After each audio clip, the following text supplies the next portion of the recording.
down for us what it takes to create that kind of magic, we have with us a very, very special guest here on CNN News 18, Namit Malhotra. He's the CEO of DNEG. He joins us this morning to tell us a little bit more. Namit, thank you so much for joining us. Congratulations on your win.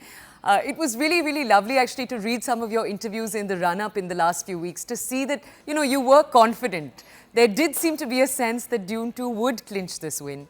Can you just walk us through what it takes to create everything we see in something like Dune Part 2, something like the sandworms, something we couldn't have imagined? Walk us through the steps involved right from the storyboard to actually seeing it well, not in real life, but as we see it.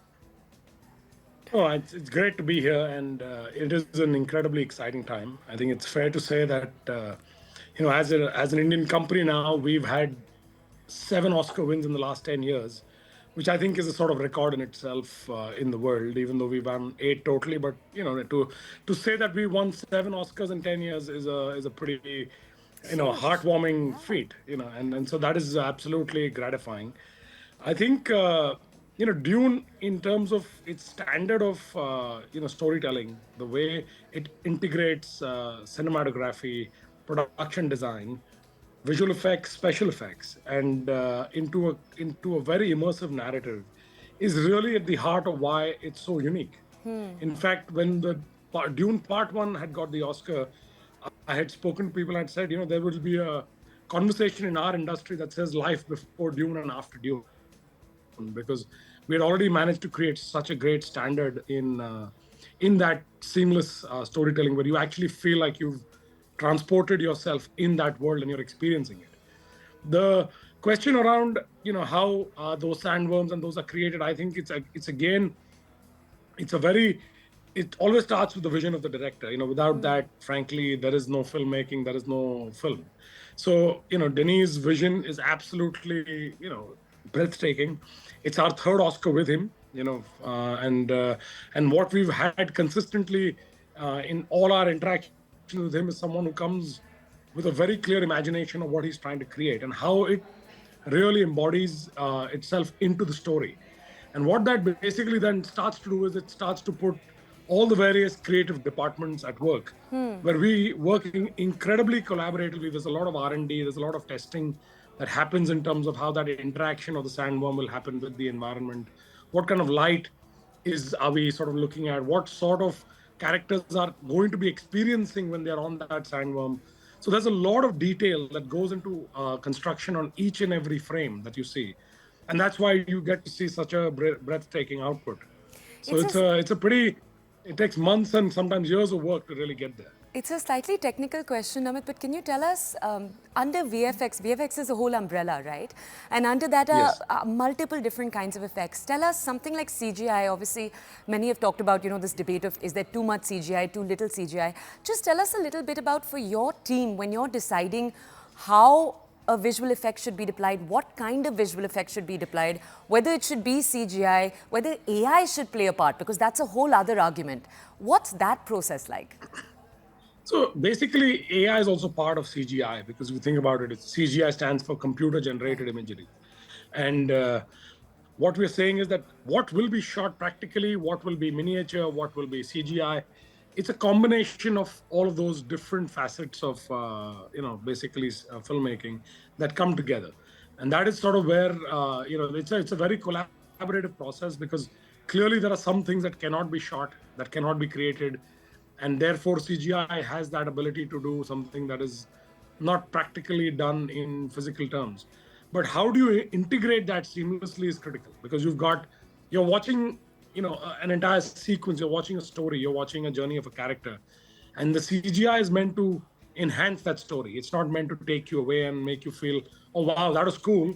And then you kind of lose connection or semblance to what is happening. So it's very important to actually understand what is it exactly that the filmmaker has in mind. Like, what is the emotion they're trying to tell you? What is the journey of the character? Like, what is the character feeling that you're translating into a visual moment? And all of that really plays a real part in defining or using different facets of or different tools, as we say, to get the best outcome. Okay, Namit, we're going to ask you two more questions, then we'll let you go. Can you just tell us a little bit? Our audiences may not know because we're talking about these big budget Hollywood films, many of which have notched Oscars, but there's also Brahmastra. And DNEG also played a huge role in making Brahmastra a reality. What was that experience like? Just bring us that parallel of the Indian film industry, because today we've talked so much about what it's like to create in Hollywood. But just bring us that parallel for a second. Yeah, so I think it's sort of no different in many ways. It's just that obviously there's a certain amount of money or a certain history of what they've used that technology and those tools for. So when again a Brahmastra comes along, it's Ayan Mukherjee's singular vision to really create something that is of a certain stature and scale, and we got involved at the very beginning to again start to design and to sort of really integrate, how he can travel, how we can bring his vision to life in a way that I think was unique for the Indian film industry to sort of start to use this level of technology. And that sort of is why, again, Brahmastra for its own, budgets and timelines really set the benchmark of high quality Indian visual effects. Because again, you saw it being used a lot more seamlessly. You never really felt taken out of the story or taken out of the film, and the visual effects were embedded into how the characters were sort of responding to it. So that sort of is, obviously a lot of people worked on it. Brahmastra had a lot of visual effects, and and I think it produced a pretty good outcome. So for many people watching, the fact that DNEG is, you've got such a huge Indian team that has created this, obviously working in collaboration with multiple international leaders. But just talk to us about that, the fact that this is Indian in so many ways, so inherently Indian, the fact that we're seeing this out of India, one city in India. Just talk us through that creative process. No, I think I've sort of finished 30 years in the business now, and it was a very long ambition of mine to sort of put India on the map, and that's where the journey really started, in really believing in the artistry and the capability of Indian talent. And what we were missing for the longest time was that technology or that training, which is really what we sort of were able to, through the acquisition of DNEG and other companies, we were able to bring in and make it available to our people in India. And therefore, that has really resulted in our ability to now seamlessly work on just about all these Oscars that have been won, where it's impossible to say what was done in India, what was done in the West, and that is a true success that we are always striving for. That it's the fact that we don't have to say India can or cannot do this, and that only the West or the East can do, automatically means that we are working as one global entity, really delivering the best for the world, whether it's Hollywood or India. I love that thought. Okay, Namit, if we could ask you, for any young VFX designers who are watching today and want to know what you think about the future of the industry, where it's headed, but also just your words of inspiration to a younger creator who's watching, what would they be? So I think, at the heart, you have to be a storyteller. You have to really want to express yourself.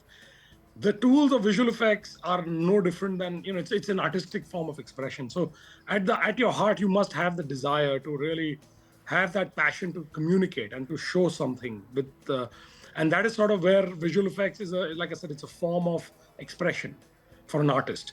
And that sort of is at the key to really sort of drive your motivation.